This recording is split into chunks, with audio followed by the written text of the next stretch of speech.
SEO This Week, episode 14, presented by Olympia SEO.com. Hey everyone, welcome to another episode. I hope you're surprised as much as I am that I actually getting this thing done on a Monday versus a Wednesday like we normally do. But, we had time management and all that great stuff, so let's see if we can keep this on a roll. So without further ado, let's go over some of the content that we highlighted in SEO this week. And that includes stuff on content marketing, disabling AMP, and menus. Our first site we're going to look at is called LSA Insider, and it's a local search association is what LSA stands for. And this is 10 lessons learned about digital co-op advertising. Now, if you're not familiar with the term, basically what they are doing is, let's say a brand like Ford, for example, all of the dealers in a certain state get together and say, hey, we want to advertise the Ford truck, for instance. Now, all these Ford dealers can leverage their own marketing plans in their local, or they can create what's called a co-op or an advertising co-op and pool all their money together and then have someone manage that. And in so much as they manage their advertising the truck, it benefits all of the dealers, and that's where the co-op concept comes from. Now, these co-ops are typically, you see them mainly for television, radio, and those kind of ads, but they are moving over now closer into the digital marketing realm. And the reason they're doing that is because digital marketing has a increased ability to enhance the return on investment for your advertising, one, and two, you can track it better. You can track the results better, and you can optimize it better than you can say a TV ad. TV ad, you pay for it, you cross your fingers, kind of, hopefully, and you hope to see what it turns out, what your results are. If you get a winner, you run it again. If you don't, make a new one, right? Well, digital advertising, you can do that in a lot cheaper manner and in a lot more landscape than you can on traditional advertising. So that's what these co-ops are doing. And one of the things that this article does is kind of outline some of the 10 things that they learned about them and advertising with them. But I want to point out that it's directed at brands. And here's an idea. And I don't know if this will work or not, but it's just an idea. But what if you had a co-op? Let's say you had 10 lawyers that are all operating in the Tacoma, Washington space. Some of these lawyers are bankruptcy lawyers, or maybe criminal defense lawyers, or maybe even they're just all family law lawyers. But they are competing against a couple of larger firms that are pricing them out of the market for AdWords. If you're in to the legal space, you can pay anywhere from $100 to $150 for just a click on AdWords. And there aren't very many firms that can afford to do that on a continuous basis. So, what we were brainstorming is, what if we get 10 lawyers together to create an ad co-op? They each put X amount in, they pay a management fee to the agency, and then we drive traffic to them and use a URL rotator to, every time someone clicks the ad, they get to a different website. Or we do a landing page, and then every time someone calls, they get one of the 10 advertising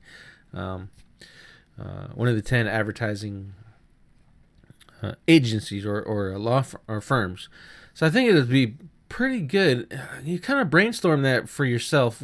Like, what is your business, or what are you doing for your business? Do you have people that, not so much that they're your competitors, but you're all kind of in the same market, you're all doing the same thing, and you're trying to beat against a very large brand name? Can you get together and use that pool of money to enhance everyone's marketing, making you more competitive in the space, versus fighting each other and fighting the big guy who's got more money than you? So something to consider. We're definitely going to float that out there and see what we can do with that. The next site is Positionally, and there is 5 things to scrap from your content marketing strategy.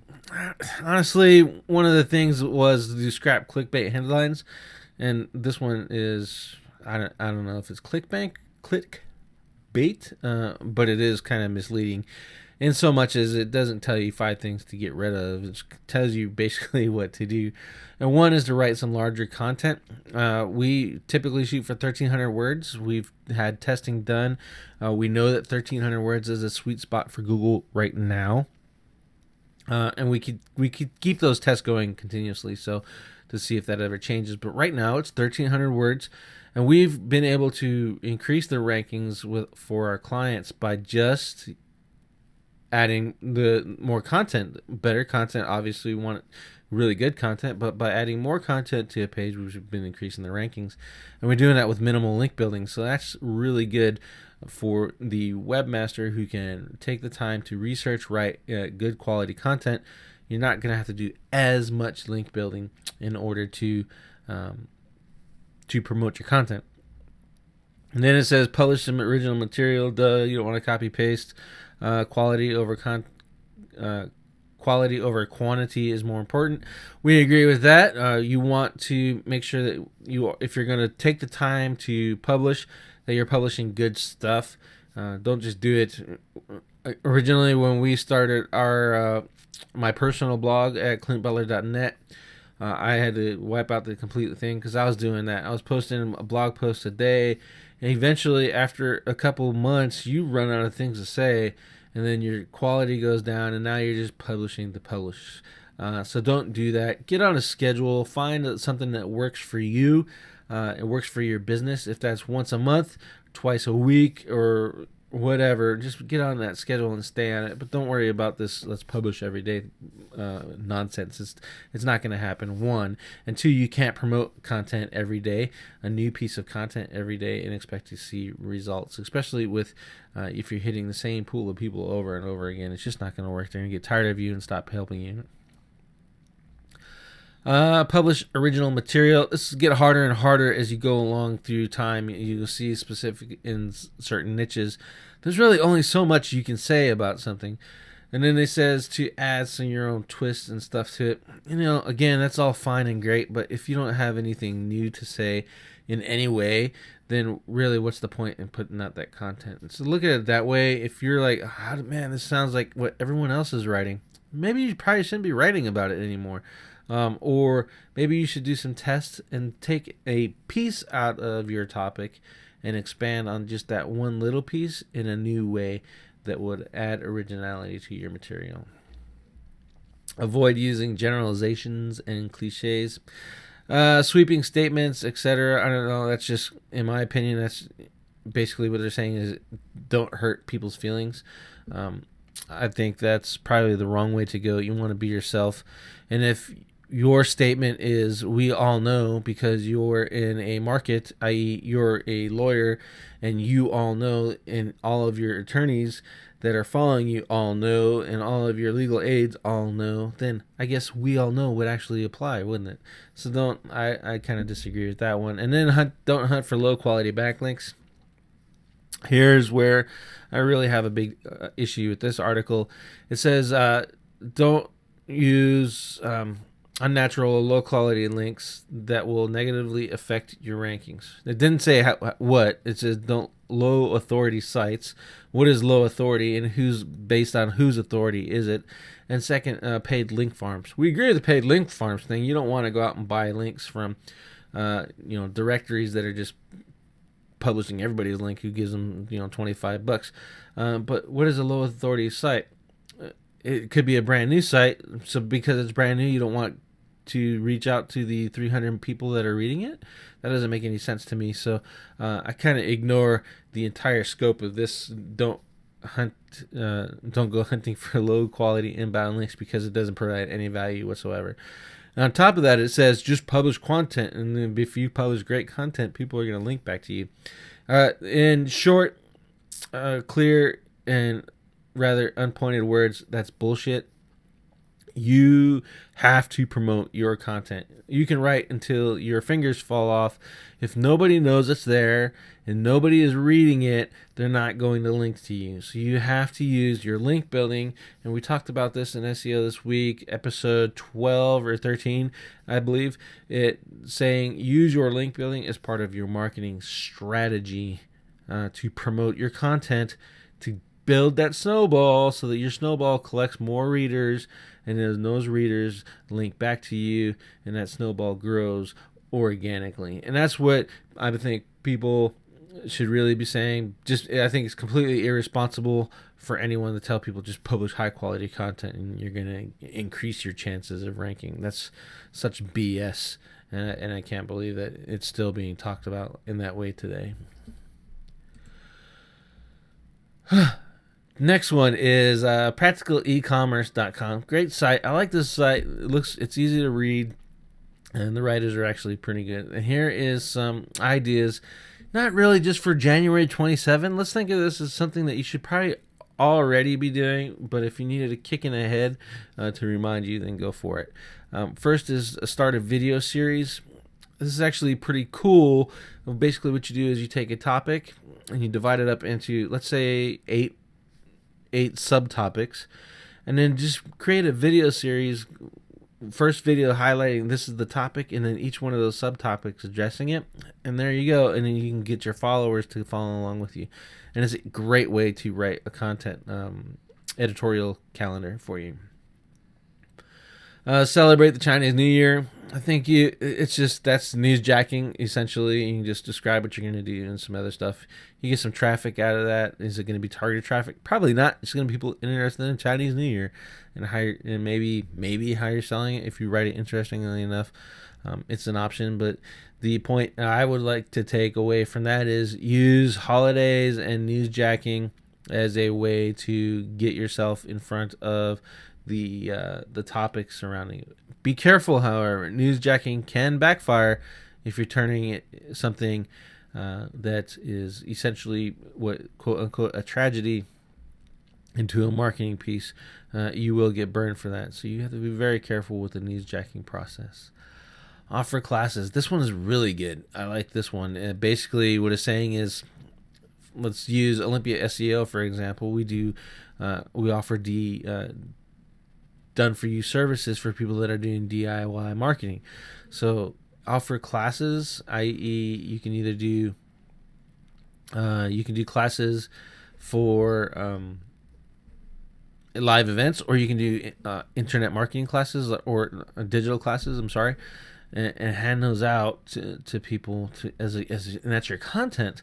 And as that grows on your site, more people come and read to that specific pieces of content, sign up for your training, sign up to your list, and you can turn that into a marketing opportunity for your primary business, or even a secondary thing that may help you out. Create a checklist. Those are pretty good. People like checklists. And then self-published book is another good one. We've been trying to push this one for quite some time for our own guys. Especially now with Amazon and the other Kindle products or the other e-readers, all making it so much easy for you to publish your own stuff. It makes no sense whatsoever why you shouldn't try that out. So I would go for self-publishing a book. Here's a tip. If you were doing, let's say you did 8 pieces of content for your video series, you wrote 8 really good articles, and they're about 1,500 words each, you've got a little tiny book right there that you can hand out for free on a Kindle, or maybe even for $9, and make a little bit of money off of it. If anything, you build some brand recognition. So every 8 video series, you have 8 articles, creates one book. You publish one book every 8 weeks. Very easy to do on Kindle. No extra work because you're already doing the video series that you've already written the articles about. So you're just kind of maximizing your efforts. I would try that. SEO Roundtable has posted a article. They had to go back and kind of do a double take on what they posted. Originally, they were saying that Google is allowing publishers to shut off AMP or to opt out of it. It doesn't really make any sense because AMP only works if publishers install a stupid thing. But basically what Google said is they're actually making it so that searchers can opt out of it. I think it's really telling to me that AMP is annoying people. It's in disabling some of the favorite features of websites, and that searchers, if they're looking for ways to get out of using AMP altogether, that Google needs to take a really close look at this program. We have not and will not recommend that our clients or other people implement AMP at this time, unless you are strictly a news site. like if you're a search engine journal, you should have AMP on. If you are, CNN, you should turn AMP on. If you are Mashable, turn AMP on. But if you're a local business, you don't need AMP. You can't monetize with AMP without significant developer expenses. At this point, it's not a program that is suitable for small businesses. This is a big brand, big business, big money kind of undertaking, and it's just another step, in my opinion, of Google pushing out local businesses by creating something that, one, removes forms, so opt-ins are out of the question unless you get them custom coded. It was removing YouTube videos. It was removing AdSense, and Google had to go back and create stuff so that they can use their own advertising platforms on the AMP pages, but they have not done that to allow for other things. And it's really, in my opinion, it's just a grab for content for their search engines, so that you open an AMP page, you close the AMP page, and you're right back on Google, and you can click some more ads. And they're using you and your content in order to do it. So for right now, until they fix the issues that allow for business owners to convert their traffic into phone calls or opt-ins or sales, then I say stay away from AMP. Social media marketing statistics. This was actually a good one. You can see a lot of statistic sites everywhere, but I think it's pretty cool that these are all just kind of pulled together for you. Some of note is 6% of small businesses are using social media to promote, whereas there's like 71% of users, or 1 in 3, are using social networks to go find out about a product or a brand before they buy. So you can do the math. If you're not on social media, but your buyers are, and they're researching you, then what are they reading about you? So I suggest that you at least take advantage of if anything, the list right here of stuff, and get on these sites and promote your business. Some online research channels that you're using. Again, search engines is number 1, and then social networks, mobile apps. I guess if you're a mobile app creator that is doing that kind of stuff, that'd be pretty cool to leverage. And then video sites. This one's a little mixed up because YouTube is the number 2 search engine in the world. So how much of this search engines is YouTube? That'd be an interesting question to see the data on. And then there's more about Twitter, LinkedIn, and Pinterest you can check out. And just as if you're looking for a reason why you should start a social media program, just come to this post. And finally, we'll go to Blumenthal's. This is kind of technical all in all, but the English version is that Google is making it so that you can add your menus to your Google My Business pages. In so much as if you're offering services, this also applies, or it will apply once they get it working. So like say a restaurant has a menu, and they can put it on their page and then link to the URL of it. And the same with services. You put services and a link to your services page, and you add a card, and you can say which services you offer right inside your Google My Business page.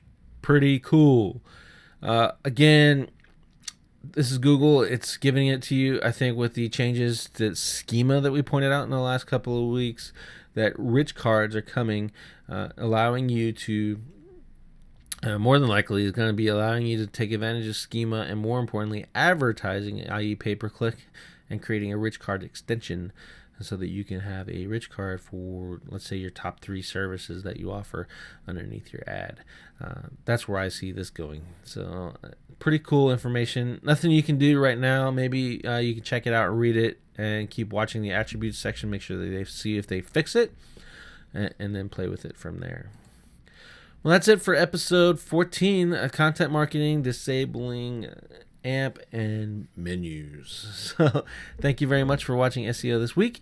And if you have any sites, as always, please let us know. We're looking for more people who are writing about good stuff within the search engine optimization, social media marketing, content marketing, video marketing landscapes, to help our readers and ourselves stay up to date on the latest in the SEO world.